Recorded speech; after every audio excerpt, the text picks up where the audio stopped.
नमस्कार, good evening. मी भाग्यश्री आणखी एका नवीन ब्लॉगमध्ये तुमचं मनापासून स्वागत करते. आज मी तुम्हाला माझं इव्हिनिंगचं रुटीन दाखवणार आहे. तर इव्हिनिंगचं रुटीन स्टार्ट होतं ते वाळत घातलेले कपडे आणण्यापासून.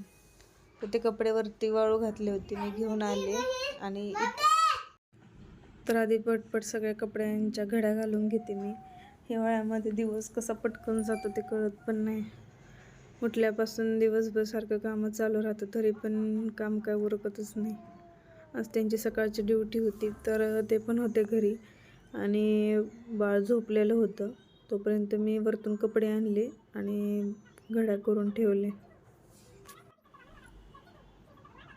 त्यानंतर मी ते एकीकडे चहा पण उकळायला ठेवलेला आहे.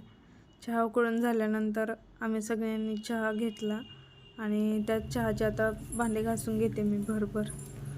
नंतर एकदम खूप भांडी साचतात म्हणून मी आधी ती चहाची भांडी घासली. तोपर्यंत बाळ इकडं उठलेलं होतं, त्यांनी काढून बाळाला खाली ठेवलं होतं आणि श्वेता अभ्यास करत होती आणि बाळ तिला बघून असं खाली खेळत होतं.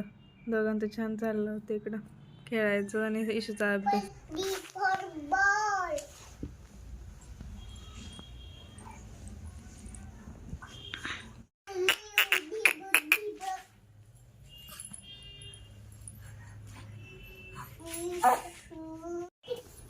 त्यानंतर बाळाला मी थोड्या वेळ बाहेर घेऊन फिरत होते आणि नंतर त्याला सगळ्या रूममध्ये घेऊन फिरली. एका रूममध्ये बघून बघून त्याला पण बोर होतं, मग जरा खेळला ना मग झोपतो आणि त्याला असं फिरवत होते मी त्याला. त्यानंतर मी स्वयंपाक करायला घेतला.